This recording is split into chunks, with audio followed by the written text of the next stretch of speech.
That's enough out of you. A weekly podcast where you'll hear the truth, or at least a closer version of the truth than most of the bullshit that's out there. Here are your hosts, Bill Rader and Sean Kane. All right, welcome to That's Enough Out of You. I'm your host, Bill Rader. And I'm Sean Kane. And this is our very first podcast. It is a podcast where we talk about almost everything. We talk about sports, talk about history, sports history. We talk about important historical figures and events, and we cover things like organized crime. Talk about stuff like pop culture, TV, movies, music. We talk about everything because it's our show. That's right. Just about anything we want to.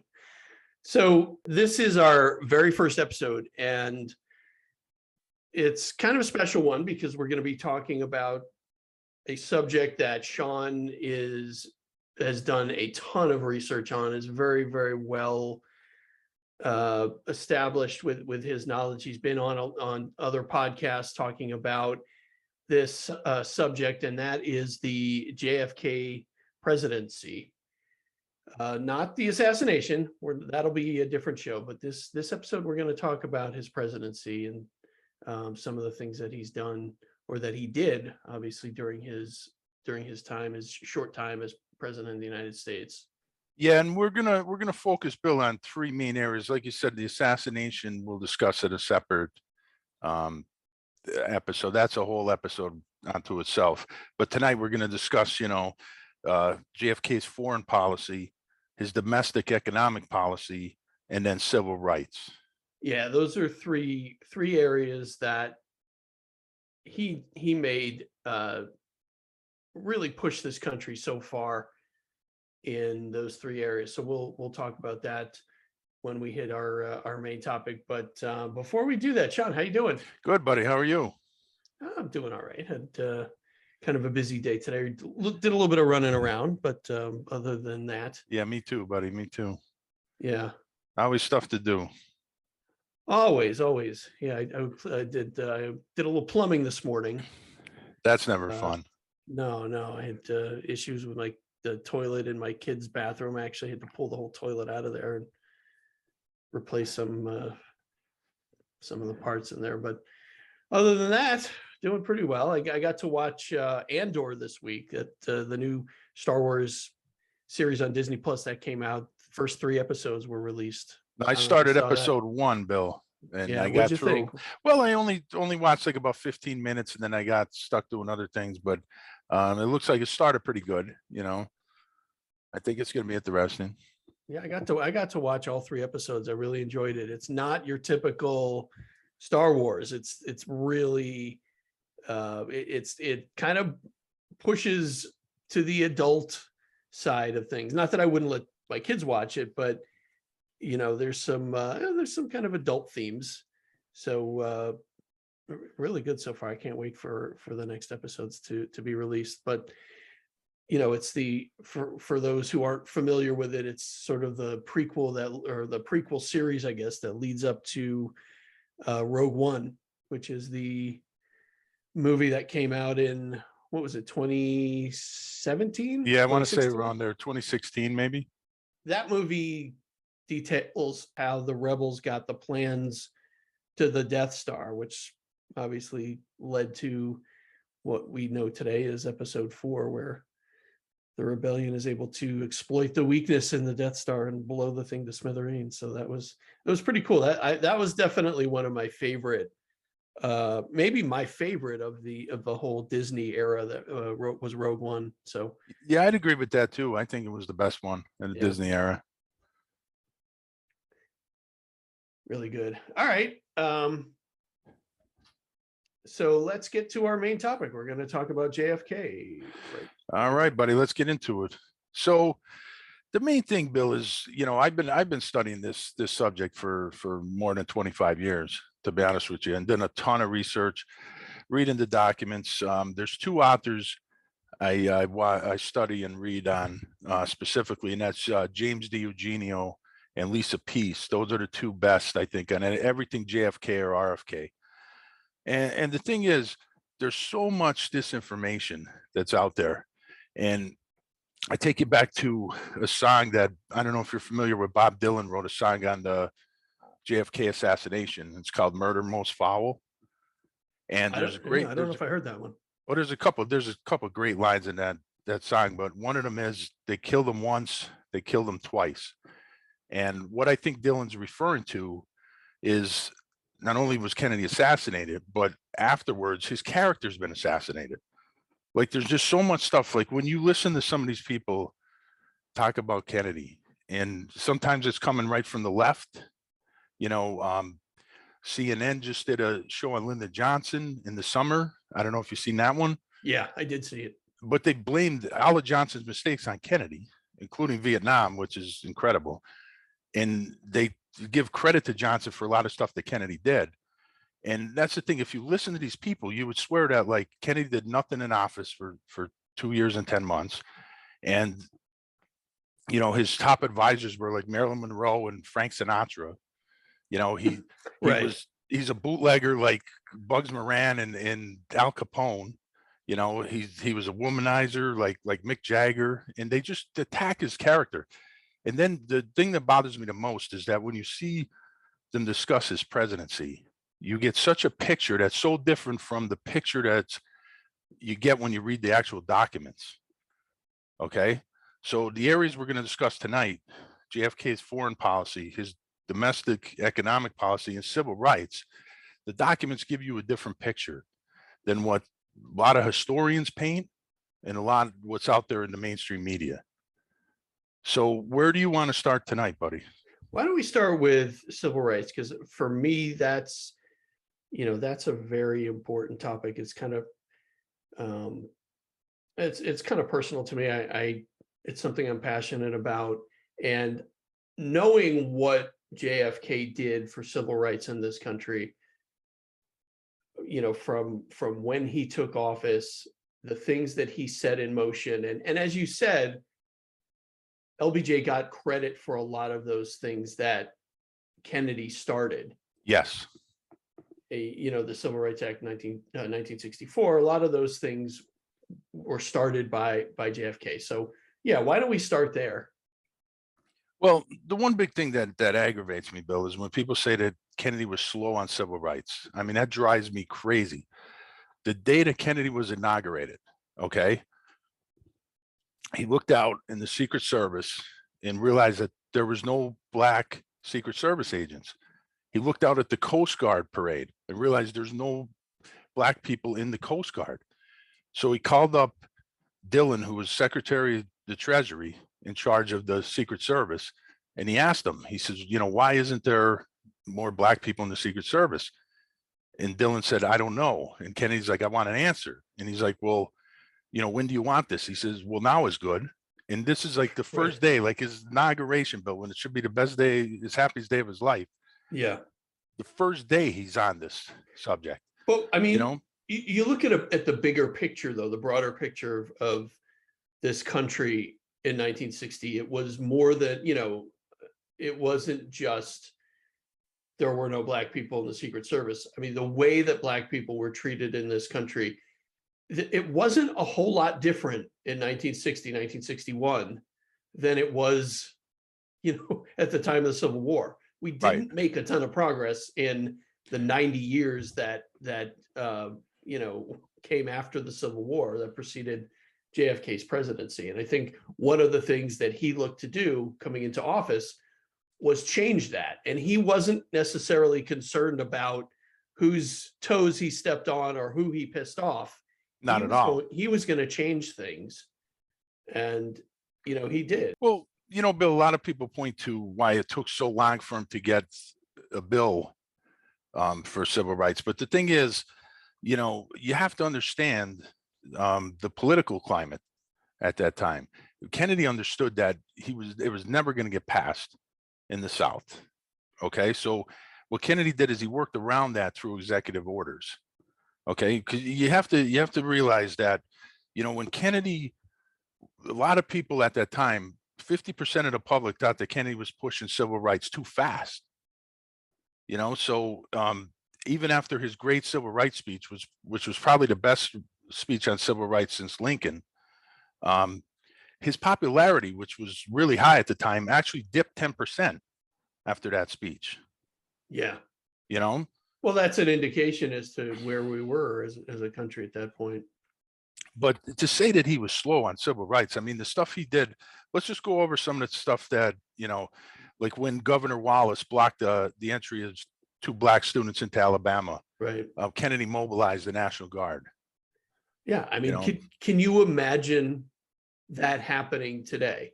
It's unthinkable that we would have to have the president call in the National Guard to let 2 kids into a school building. I mean, it's just, you can't even fathom that today. But that's what was happening. Kennedy and so John and Bobby were on the phone with, who were they on the phone with? You, I forget, you told me they were on the this. phone. Well, they send Katzenbach, who was Assistant Attorney General. They sent him down there. Right. But they were on the phone with Wallace and his Right. people. There was a confrontation with him and Wallace. And they also had to do the same thing. They sent the marshals into Mississippi when James Meredith tried to enter Ole Miss. Right. And they tried to stop that, and then he sent in marshals in to rescue the Freedom Riders in Alabama, and just so many other things he did, Bill, like he executive order to eliminate discrimination in the government. He had RFK start lawsuits in the South that attacked, voter discrimination. Right. He signed so many different things. Like I said, he worked through executive orders. Like he did pass a law to integrate all travel facilities. He signed laws granting federal employees the right to form unions. Signed a Manpower Development and Training Act to alleviate African-American unemployment. So it's just like, it's amazing that people say he's slow on civil rights. Like he signed the executive order prohibiting discrimination in the sales and renting of housing. I mean, think about these things at the time, because Bill, compared what Kennedy did in 2 years and 10 months to everybody before him, from FDR, Truman to Eisenhower. What those 3 presidents did for civil rights was basically the equivalent of nothing. Right. Now, in 1954, it was Eisenhower that well, I mean, Brown versus Board of Education happened Right. with Eisenhower in office, but And that wasn't being enforced, though, Bill. it wasn't being enforced. No, it was essentially, I don't want to say window dressing, but it was not, it definitely didn't move the needle as far No. as, And that's one thing JFK did, desegregation. is he got RFK to make sure that law is being enforced. Right. But he established lawyers. He established a committee for civil rights to represent victims of civil rights abusers. I mean, one of the most amazing stories, Bill, is Prince Edward County in Virginia, right? The public schools, many public schools were closing in Virginia in very poor Black areas. All right. And there was thousands of kids that had nowhere to go to school. So Kennedy was trying to rectify that. And him and RFK were working through the courts, and they were unsuccessful. So what they did in 1963, they got together with some of their rich friends. One of them was William Vanderhoovel, and they built a school district for these kids. I mean, they built this school district from scratch, Bill. They raised the money.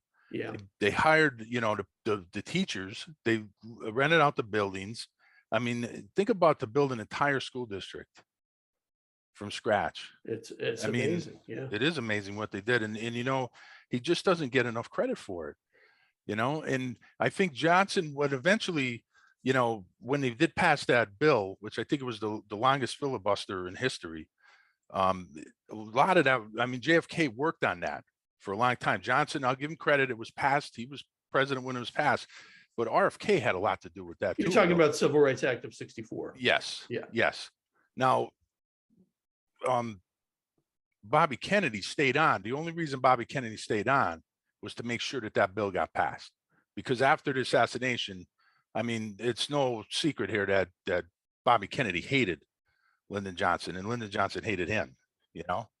And the only reason JFK ever took Lyndon Johnson as his vice president is, let's face it, he wasn't going to be elected in the South because they weren't going to vote for a Catholic at the time.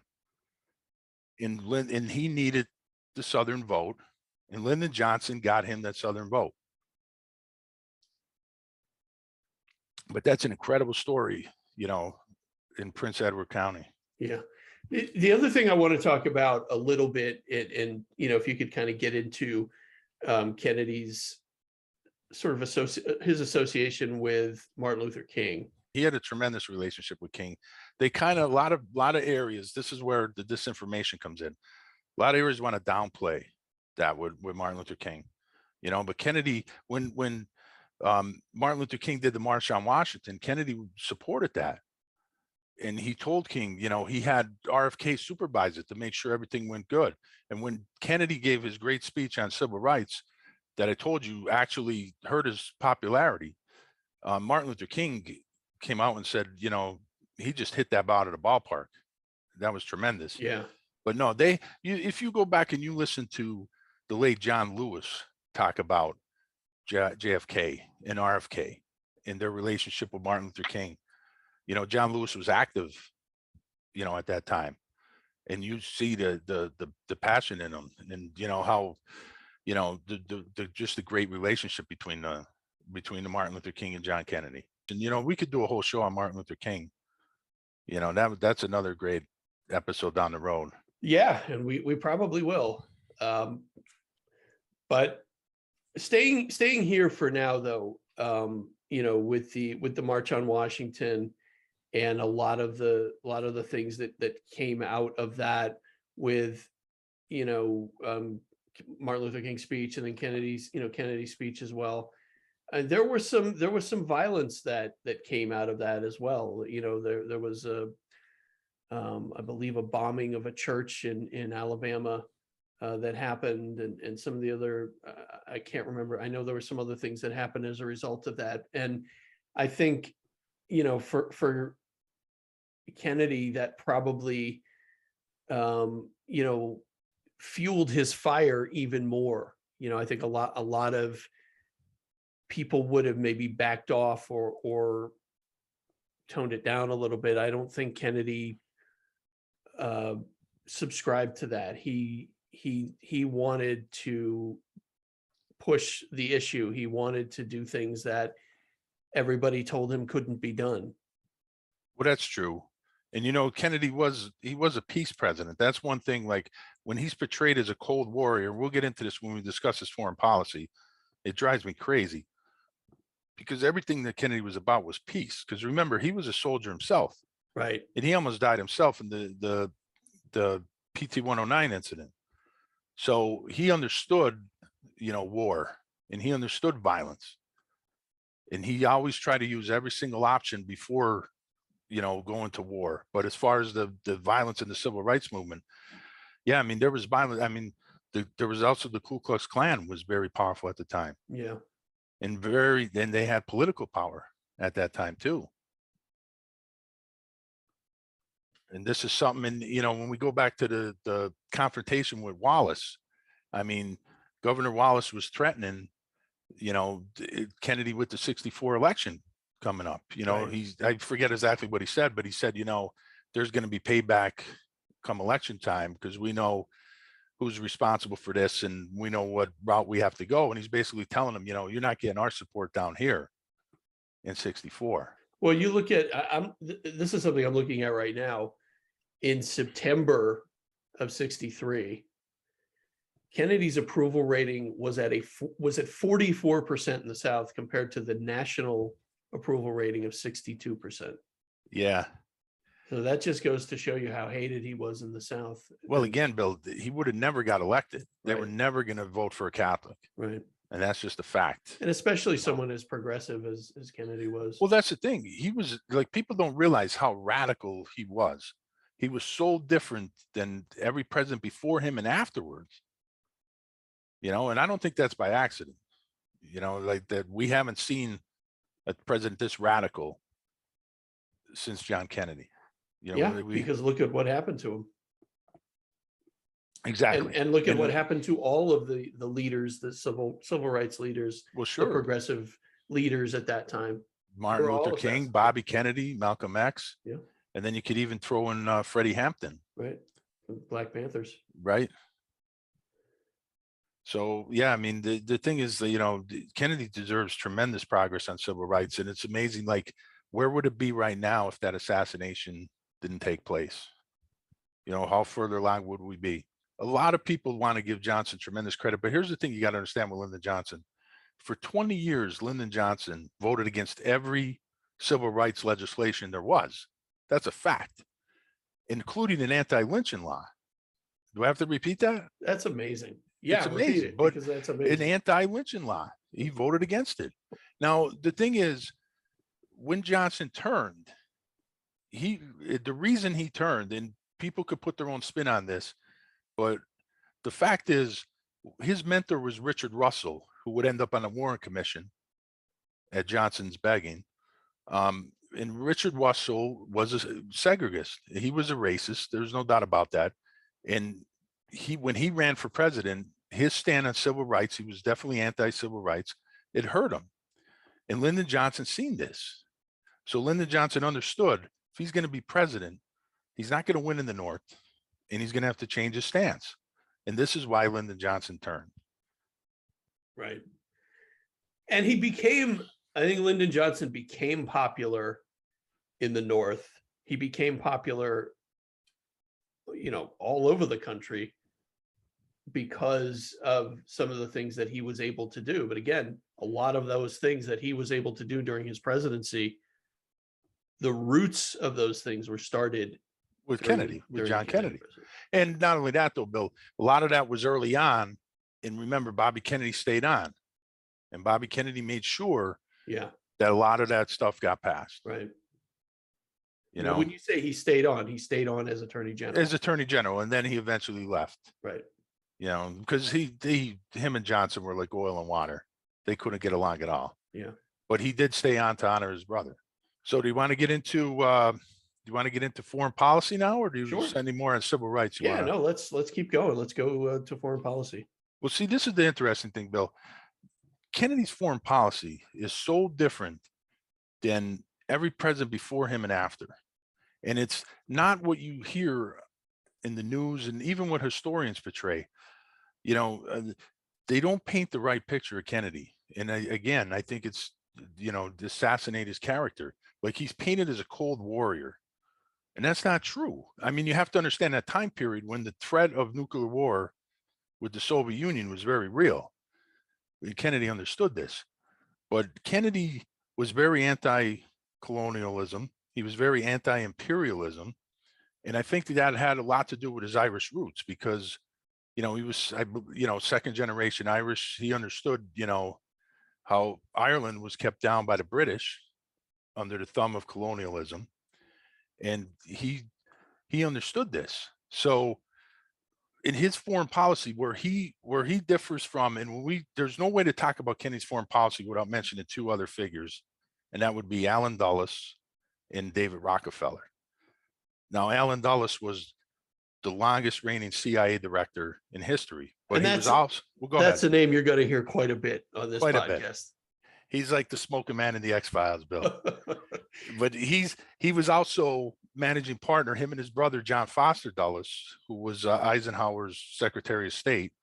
They were managing partners at Sullivan and Cromwell law firm. And that wasn't a law firm that me and you would go to, Bill, if, we're going to sue somebody. This was a law firm that handled basically the 1%, the Rockefellers, what's called the Eastern Establishment, the Rockefellers, the DuPonts, the Morgans, and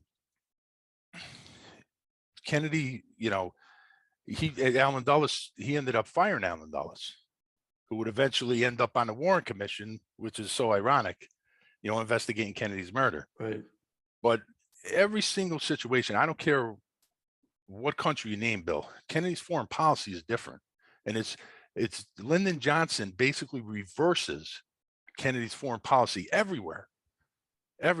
And almost instantly. Yes, almost instantly. In fact, let's talk about Vietnam. No, we could do a whole show on Vietnam. Right. Okay. But let's just talk about Vietnam briefly here. There's so much disinformation on, like, there's people out there that want to blame the Vietnam War on Kennedy, not Johnson. And even, you know, if they say, like, I've heard Johnson people say, well, you know, he only made one little mistake his whole presidency. Well, that's a pretty big mistake, Vietnam. But Kennedy got us into Vietnam. Well, that's nonsense. Here's the truth, Bill. This is from the documents. Okay, this is not my opinion. This is from reading the documents. November 22nd, 1963, the day that Kennedy was assassinated. Okay, there was 0 combat troops in Vietnam, 0, as opposed to 18 months later when Johnson has 500,000 there. Okay, there was 0 the day he was inaugurated, and there was 0 the day he was assassinated. Okay, the policy of the United States government on that day that Kennedy was assassinated was the withdrawal of the advisors that were in Vietnam. And that's a fact. That's a fact.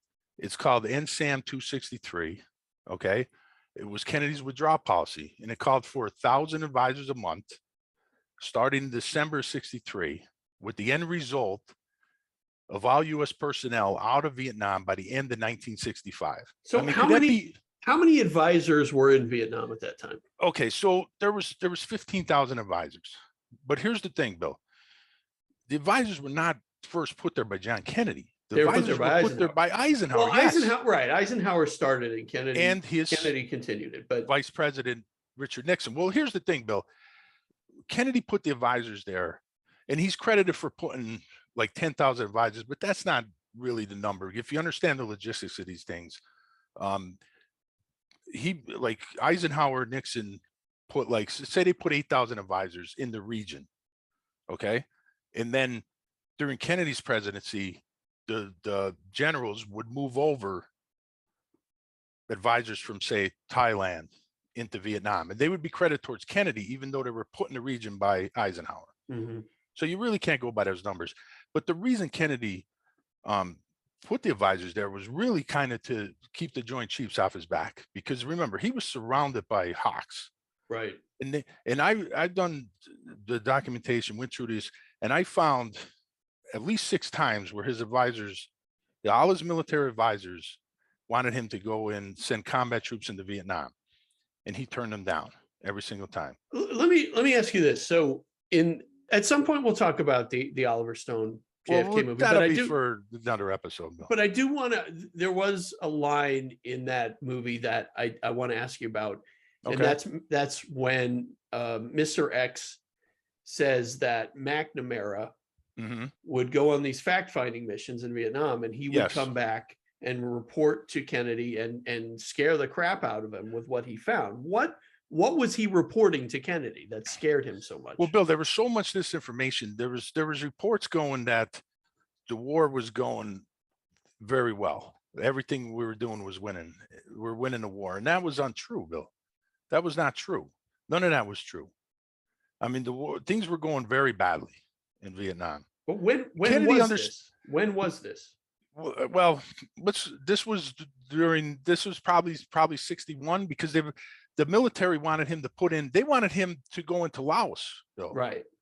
And they wanted Curtis LeMay wanted him to bomb Laos in 61. Yeah. With atomic weapons. You know, but it goes back to, Bill, it goes back to Kennedy understood when he took office. Let's go to the beginning of Vietnam. The French were there first, right? And when Kennedy was a young senator, he was thinking about, now this is probably going back we're in the 50s now, we're in the early 50s. And he goes on a fact-finding mission to Saigon. He's just a senator now. And he meets a guy named Edmund Gullion, okay, which is a diplomat. And he would come into Kennedy's administration. I think he was ambassador somewhere, I forget.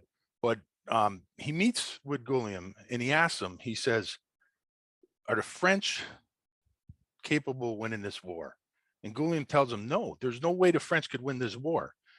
There cannot be the guerrilla army. And that's where Kennedy would say the quote, we can't fight a war where the enemy is everywhere and nowhere at the same time. Okay, so Kennedy understood really at an early age, going into office, he understood that. So when he puts those advisors in, Bill, he's basically just telling the military, he's already told them, he said, I can't say no to them every single time. They want him, don't forget, in 62, they want him to bomb Moscow. Yeah. Cuban Missile Crisis, and they want him. And the only two times that I've ever seen where Kennedy actually considered sending combat troops was the Congo, which we're going to talk about, and during the Cuban Missile Crisis when China invades India. Okay, Kennedy was back in India, and that's two times where all his advisors were against it. So you see, Kennedy's never on the same page with his advisors because Kennedy sees everything as, nationalism versus independence. Where these other guys like the Dulles brothers see everything as, communism versus capitalism, and if you're either with us or you're against us. Yeah. Yeah, Sean, we could do an entire show on We could, Vietnam but alone because I think it's important that if we talking about this, it's important that we kind of give the background as well as to why we were in Vietnam in the first place, what was happening there. So maybe we should move on because we can come back and we can talk about Vietnam. Right, but there's one thing that's really important though, Bill, that I want to say on Vietnam. Okay. The policy, like I said, the withdrawal, Kennedy was withdrawing the advisors. That's a fact. Now, I've been in logistics for 20 years. I've been in management. I understand logistics of anything, moving something from California to Pennsylvania. When you're talking about moving advisors, moving equipment, military, it's very, very complex matters. So if Kennedy signed this in that in December of 63, you're pulling advisors out. By November 22nd, 1963, when Kennedy's assassinated, that is already well in motion. You understand what I'm saying? Right. If he's going to have these advisors pulled out in December, starting with 1,000, this is already well in motion. And Lyndon Johnson changed that. He reversed that policy when Kennedy's not even in the ground yet. Yeah. His body was in a casket, okay? And he changed that, and it was called the NSAM 273. And what he basically did, and this is the key thing, Bill, he's not sitting there rewriting the whole NSAM himself. What he basically did is he rubber stamped what the military was doing behind Kennedy's back the whole time. Yeah. And what they did is they implanted something called Plan 34A, which was the Americanization of the war in Vietnam. Okay. And this was all done with Kennedy still in a casket. He's not even in the ground yet. So this would have been that Monday when the funeral was happening and John Johns is giving the salute to the casket and everything. Here's Lyndon Johnson reversing his policy right off the bat. Yeah. But you're right. We could do a whole show on that. Yeah. And it just goes to show you what was going on behind the scenes with Kennedy as president, which is why I think a lot of the, what you characterized as sort of slander or character assassination, there were a lot of people that he pissed off in Washington. Oh. He fired a lot of important people. He changed a lot of things in Washington. He was radical, Bill. It was a radical change. It was a shock to the system.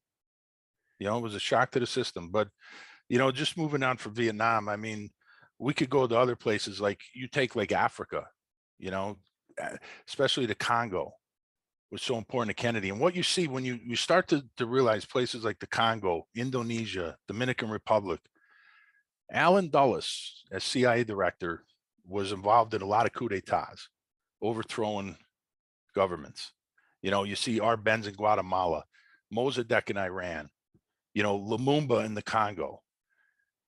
And Kennedy's on the other side he's back in the other side that Allen Dulles, because Allen Dulles is serving David Rockefeller. You understand what I'm saying? Right. So when Kennedy, you want to talk about the Congo for a few minutes? Yeah, absolutely. So we could do a whole show on this. So we'll just give a little summary on it. So Patrice Lumumba was a black revolutionary in the Congo. Okay. And he basically was holding the flag for freedom for Africa. I mean, he was such a charismatic character. And what happened was Belgium was in control of the Congo. And they realized that, Lumumba's getting really powerful. So we're going to get out. But what they did is the Katanga section of the Congo is very rich in minerals and gold, copper.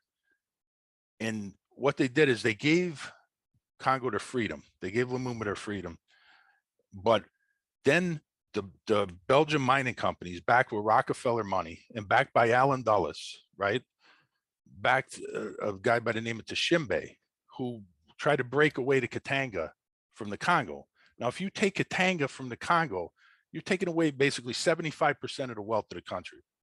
It can't survive. And they knew this.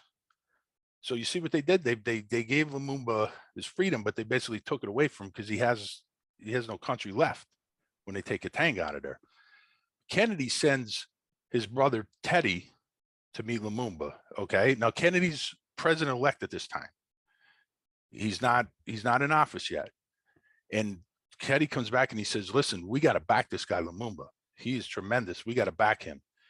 And the problem is that Alan Dulles, and this is right from the House Select Committee on Assassinations in the 70s, Alan Dulles has already approved the assassination of Lumumba with the CIA-backed coup attempt.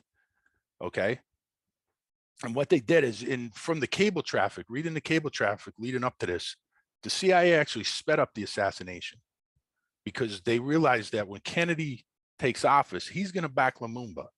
So we got to get rid of him before Kennedy takes office. So he's assassinated. And here's what happened, Bill. They don't tell anybody. Alan Dulles, nobody, Kennedy doesn't know that Lumumba was assassinated. And it's not for like 3 weeks after that he finds out. And he's actually negotiating, trying to get with Lumumba's people, trying to get him. And what happened, Bill, is there's a great picture.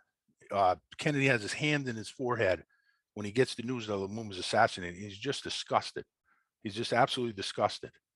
And what he does is he gets together with Dag Hammarskjöld, who was the Secretary General of the UN, who was trying to keep the peace. And they sent in UN peacekeepers to try to keep Katanga from succeeding from the Congo. And Kennedy backs that plan. What happens? Hammarskjöld is assassinated. And now there's documentation that comes out from a South African Truth Commission that came out in the 90s. Well, guess who was involved in that, according to these papers? Alan Dulles. Yeah. It was called Operation Celeste. And so when Hammarskjöld is assassinated, Kennedy's got a choice. What does he do? Does he pick up where Hammarskjöld left off, or does he just do nothing? Well, no, he takes the mantle from Hammarskjöld and he keeps Katanga from succeeding. And he was successful. He was successful. And this is where he was actually threatened to send in combat troops. Okay. Well, what happens is Kennedy's assassinated. And then after that, Johnson goes in a whole other direction. He backs a guy by the name of Mobutu, who becomes one of the richest men in Africa because he makes a deal with the Rockefeller mining companies and gets money from the mines and then takes over control of the country, and he becomes a butcher, Bill. And Lumumba's people that are left after Lumumba's assassinated try to mount a coup against Mobutu.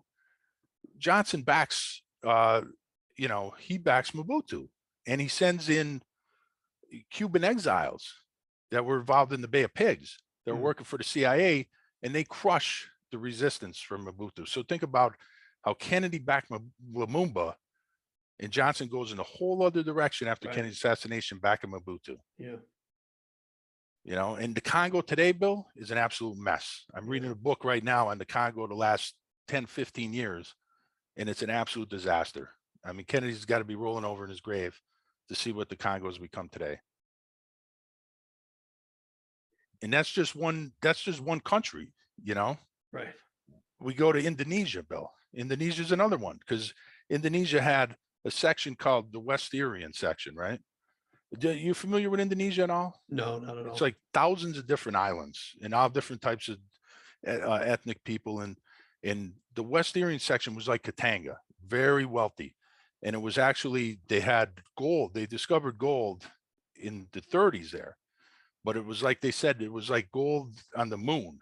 They couldn't access to it. Right. They couldn't get access to it. And they knew the technology wasn't going to be there for 20, 30 years. And they also found oil there. And just an interesting side note, the man who found the oil for Dulles was George de Mohrenschildt, who happens to end up being Lee Harvey Oswald's best friend in Dallas. He's the guy that found the oil for Alan Dulles. And Yeah, and we're not going to get into that, but that's just a little side note. But Yeah. what Indonesia, Bill, is they had a President Sukarno, right, who wanted to nationalize everything there, and he became the enemy of Allen Dulles, and this is in the 50s, and the CIA again tried a coup against Sukarno. They tried to assassinate him several times. When Kennedy takes office, he develops a relationship with Sukarno. Okay, and what happens is in '64. Kennedy was going to visit Indonesia, and Sukarno was all excited about it. He was building him a palace over there. And Dulles, that's the last thing Dulles wanted, because Dulles still wanted, him and Rockefeller wanted all that gold in the oil that was in West Irian. Okay. So what happens is when Kennedy's assassinated, Johnson goes in a whole different direction, and he backs a coup by a man by the name of Suharto. And Sukarno's not assassinated, but he's pushed out. And what happens is there's a coup that from whoever you listen to, there's either 500,000 to 1.5 million people are killed in this coup, and they're labeled as communist. They were called the PKI, the Communist Party. Right. But Bill, what they weren't communist in the sense of Soviet Union. They were peasant farmers. And these people were assassinated. A lot of them were garroted. You know what garroted is? I'm sure you do from the mob stuff. Yep. So I mean, they were just wiped out. And this was a coup that was backed, and it was Dulles considered a very successful operation. But they slaughtered between 500,000 and 1.5 million people were slaughtered, and that's a direction totally different from what Kennedy had. He was back in Sukarno.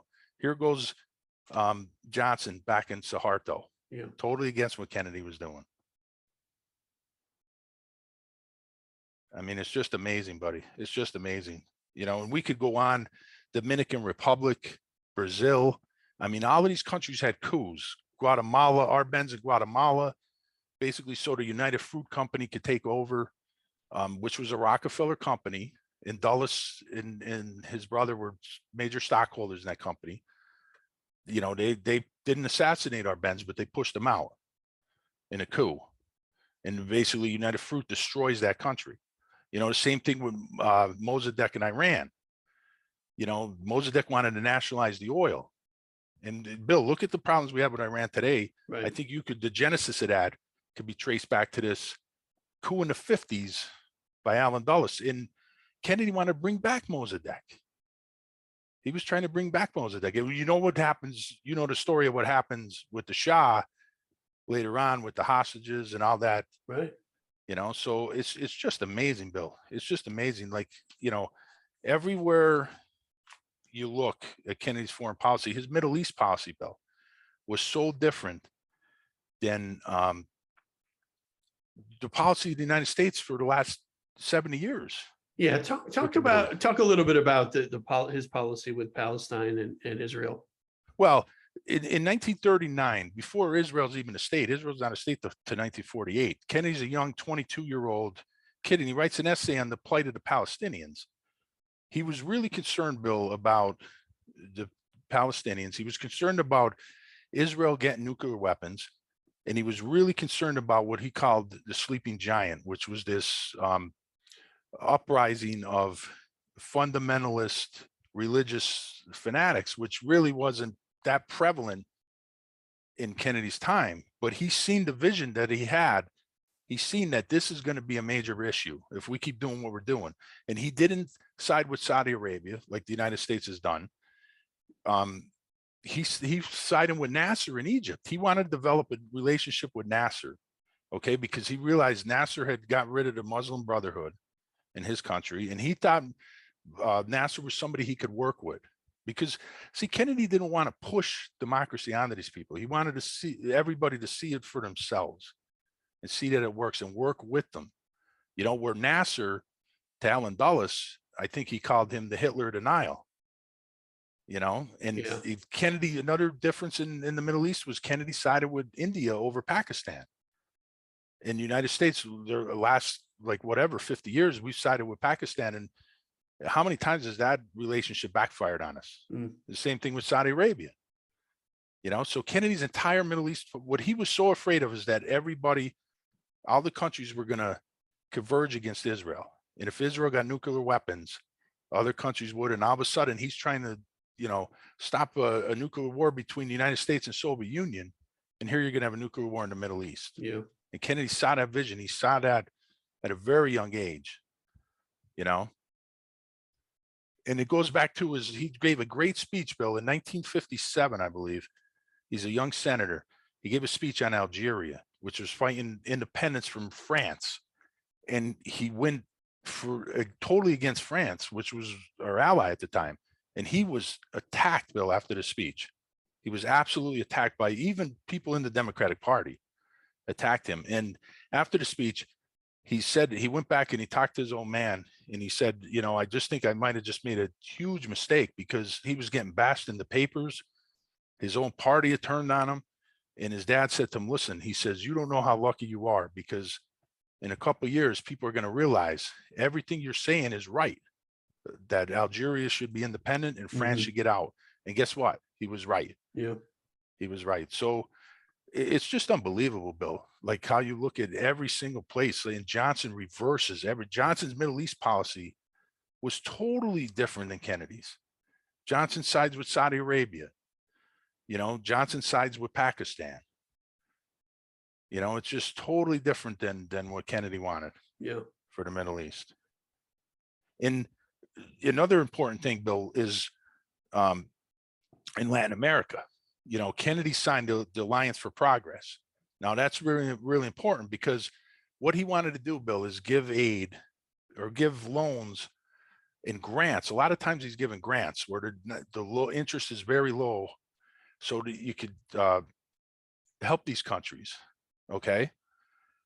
That's totally opposite of what Dulles, Sullivan, Cromwell, and Rockefeller want to do, because they're giving loans through the World Bank, through the IMF, which is the International Monetary Fund, and they're giving to these countries like they're a loan shark, Bill. They're giving them loans with interest that they can never pay back. Right. They're in the terms of a loan shark, they're juicing them. They're juicing them, exactly. Yeah. And then, Bill, when they give them loans, and then the United States gives them aid over there, the aid that we're given is not even enough to pay the interest on the loans. You know what I'm saying? And Kennedy, and the interesting thing about the Alliance for Progress, after Kennedy's assassination, that is totally crushed by David Rockefeller and Allen Dulles. They and Lyndon Johnson, of course, goes along with it, and they absolutely get rid of the Alliance for Progress. Yeah. And you look at the state of, a lot of those Latin American countries today, and it's just, it's just unbelievable. And one more, because we could go on and on about foreign policy, Bill, but one more country I want to mention, because I think it's important, is Dominican Republic. So Dominican Republic had a leader, Rafael Trujillo, and he was put into power by Dulles, and he was assassinated because he got a little bit too big for his britches. And of course, that was another CIA coup. Right. And what happens is there's actually an election, and Juan Bosch is he's elected by the people. First election in Dominican Republic, I think in like 38 years. Okay. And Kennedy has a good relationship with Bosch. They had a little back and forth at first. They have a good relationship. What happens is, see, Bosch wants to nationalize everything for his people. In the eyes of Allen Dulles and David Rockefeller, that's evil. They don't want that. They want globalization. They don't want that. You know what I'm saying? So they initiate a coup, a military coup. And what happens is Bosch isn't assassinated, but he's overthrown, and he's exiled to Puerto Rico. And what happens is Kennedy is so upset that he cuts funding with Dominican Republic, cuts everything, all aid, everything. And he says, you're not going to get anything until Juan Bosch is put back in power, because he was elected by the people. Okay. What happens is Kennedy's assassinated. And what does Lyndon Johnson do? Lyndon Johnson backs the government that's there, the military installed government. And when Juan Bosch tries to lead a coup back into power, right? Rockefeller and Dulles put a lot of money into it, and they squashed the coup. And Johnson actually sends in 25,000 Marines, Bill, U.S. Marines, to make sure that coup gets squashed. Wow. So here you have it again. And the thing is, historians always like to portray like Kennedy and Johnson weren't that much different. Well, Bill, I just gave you how many examples Hmm. of the differences, Yeah. you know, and it's just amazing, buddy. All right, let's cover his economic policies, his domestic economic policy, and I also, if we have time, and I know we're running out of time, but I also want to talk a little bit about his space policy as well, because that obviously resulted in our eventual landing on the moon. But Absolutely. you know, Absolutely. He was huge in the space program. And, yeah, you know, one thing, Bill, before we even get into that, he did want to joint ventures with the Soviet Union with the space program. yep, And that's something that really angered people inside, like people like right, Curtis LeMay, who was on the Joint Chief of Staff's Strategic Air Command. I mean, because they see the Soviet Union as the ultimate enemy. And here's Kennedy detente with the Soviet Union, detente with Castro, you know, and that's to them, you know, that's being a traitor. And now to get into his economic policy, you know, he was considered a traitor to his wealth class by people like David Rockefeller. Like there's such a rivalry between Rockefeller and Kennedy that goes back to the two of them going to Harvard at the same time, that a lot of people don't know about. And David Rockefeller actually dated JFK's sister, Kathleen, for a short time. And there was always a rivalry between the two men. But there's a great book, Bill, by Donald Gibson. And it's called Battling Wall Street. And it shows you, first of all, the power that what's called the Eastern establishment has, the 1%. Okay. And it shows you how Kennedy was so, you know, up against it with these people, you know, for instance, he had the investment tax credit, you know, for new equipment. He wanted to invest in growth, help the economy grow, you know, hire more people. He wanted to discourage globalism, which is exactly what David Rockefeller is trying to do. You know, he wanted no tax havens abroad, you know, which is something David Rockefeller was living off, you know, yeah, and he wanted to invest in America, you know, small banks, decentralized power, you know. And one of the important things is, you know, the Federal Reserve, which is a private bank, which Rockefeller's family controls, I believe the New York region and the Boston region, right? What Kennedy was doing was he was taking a lot of power from the Fed and giving it to the controller of the currency, which was a man by the name of James Saxon. Okay. And what he wanted to do is he wanted smaller banks into more communities instead of, you know, controlled by these 8 regional banks, mm-hmm, you know. And the thing is, after Kennedy is assassinated, you know, James Saxon is basically, by Lyndon Johnson, you know, he's put in like a basement office somewhere and he basically goes away. You know what I mean? He loses his power and the Fed becomes the power that it is today. But the economy under Kennedy, I mean, the GNP was up 20%, unemployment was down by 1/3. He kept inflation in check. It was like 50% lower on average. He reduced taxes, he increased benefits, he raised the minimum wage.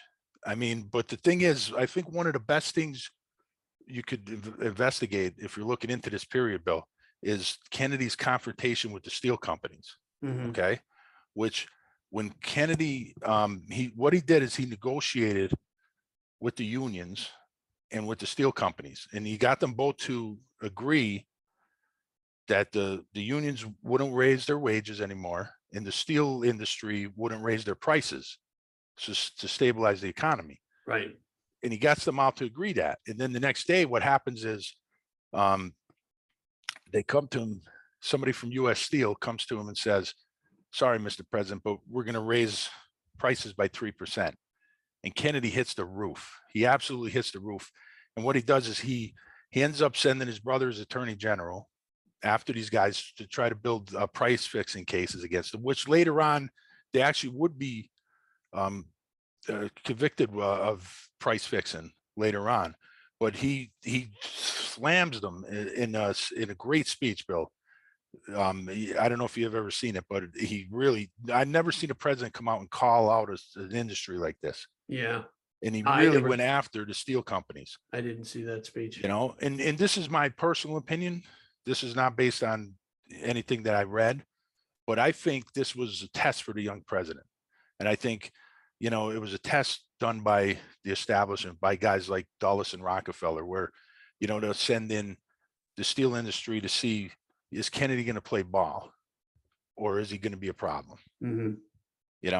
And it was such a confrontation. And guess what happened, Bill?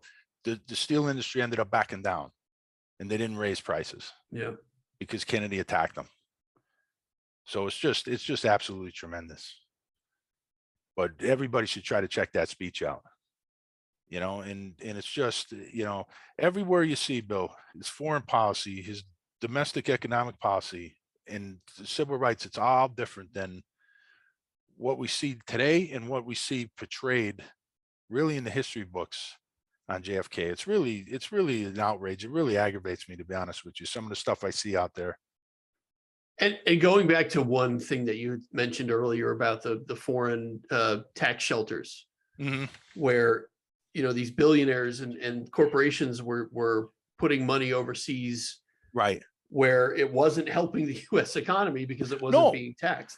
No, and he wanted to tax profits on American companies earned abroad. Right. He wanted, and that's something, that Rockefeller was so against. And Dulles, see, Allen Dulles, it's such a contradiction for this man to be CIA director and managing partner of Sullivan and Cromwell, because it becomes like, who is Dulles serving? Is he serving the national security of the people, or is he serving the national security of the 1%? Because it becomes to him the line's cloud where there's no, and it's just amazing, where it becomes under Allen Dulles. Does the CIA stand for the Central Intelligence Agency, or does it stand for corporate interests of America? Yeah. And that's the problem. And that's, Kennedy, after the Bay of Pigs, would end up getting rid of Dulles.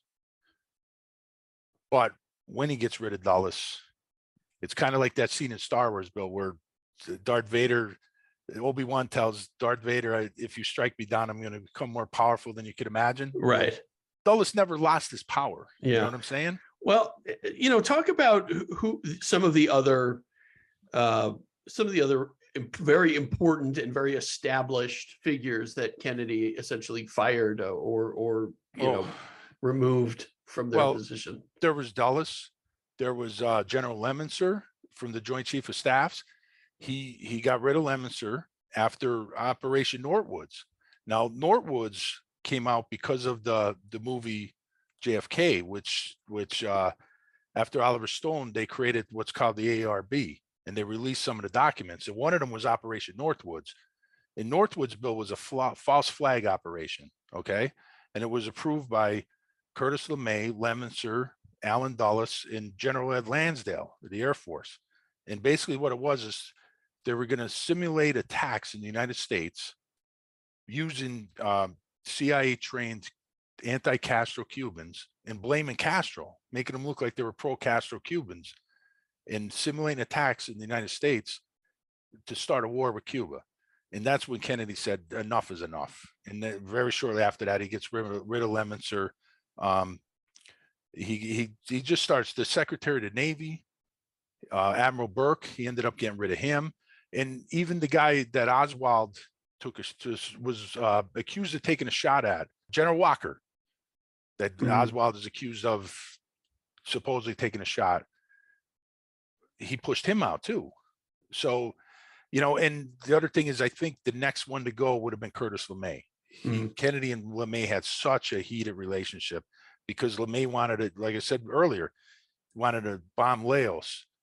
He's pushing Kennedy to go into Vietnam. He wanted to bomb Moscow during the Cuban Missile Crisis. And this is after, Bill, they know that there's missiles in Cuba, 90 miles off the coast of Florida. Right. What's LeMay want to do? He wants to bomb. He actually says somewhere, LeMay says that 20 million dead Americans is collateral damage to get rid of communism, necessary collateral damage to get rid of communism. That's the way, he was thinking, and the people surrounding him. Yeah. Were thinking. That's amazing. Yeah. Could you imagine?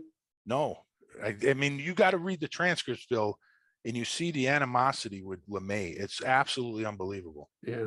Like how much animosity, he compared when Kennedy sends the blockade in the Cuban Missile Crisis, LeMay compares that to appeasement at Munich with Hitler.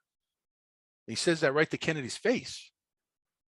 I mean, there's such disrespect that it just, but yeah, that was just some of the people that Kennedy fired, but he was making a lot of enemies, Bill, Mm-hmm. and none bigger than Allen Dulles and David Rockefeller. Yeah. And then don't forget the oil men down in Dallas, because he wanted to get rid of the oil depletion tax allowance, which was letting these guys expense a lot of their, write off a lot of their expenses. And Kennedy wanted to get rid of that. So he was making a lot of powerful enemies. He made a lot of powerful enemies and it eventually killed him. Yeah. And we'll do a whole probably series of episodes on the assassination and we'll go over that fairy tale called the Warren Commission, because I'm one of the few people in America that actually read that. I mean, I read probably 90%, maybe a little more. Mm-hmm. Most people haven't, because that's another quote of Allen Dulles. He said Americans don't read, so yeah, who cares about Jack Ruby? They're not going to read about him anyway. Right. So some of us do, though, Bill. Some of us read, buddy. Yeah. Well, it's a good thing, because we wouldn't have this podcast if you didn't do so much reading, Sean.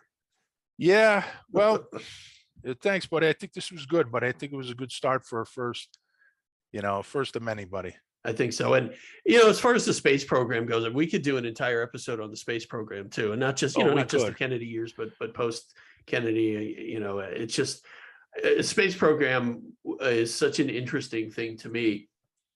And we'll talk about that. And that was so important to Kennedy. Yeah. Like he really thought, to him, it wasn't really like an American thing to get there first. It was a humanitarian thing. Right. And this is why he wanted to include the Soviet Union. Amazing. And so, such an underrated president, as you say. I mean, by so many people, he just doesn't get enough credit as being. He's underrated on purpose, though, Bill. Yeah. In my opinion, you know what I mean? His character's been attacked. Yeah. His character was assassinated just like he was. Yeah.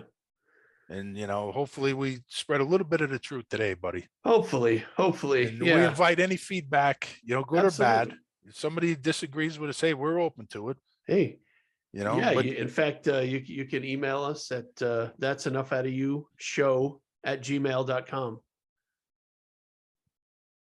So give us a call, send us an email. Let us know. Let's get some feedback. Absolutely. And we'll read that feedback too as we continue here with this podcast. We will, good or bad, right, buddy? Hey, we don't care. We'll take it.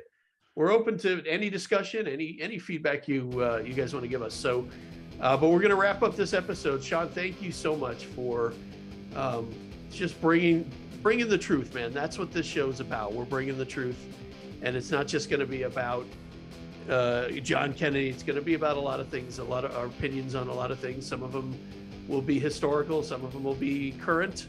Some of them will be entertaining, and some of them will be a little bit more fact-based, but right. That's what this show is. That's what this show's about. If you like us, give us a like. We're on YouTube. We're on Facebook. We're on Twitter. And we'll put all those links in the description of this podcast. But, hey, man, thank you. Great show. All right, buddy. All right. Great start, pal. Good start. And, hey, that's enough out of you. Yes.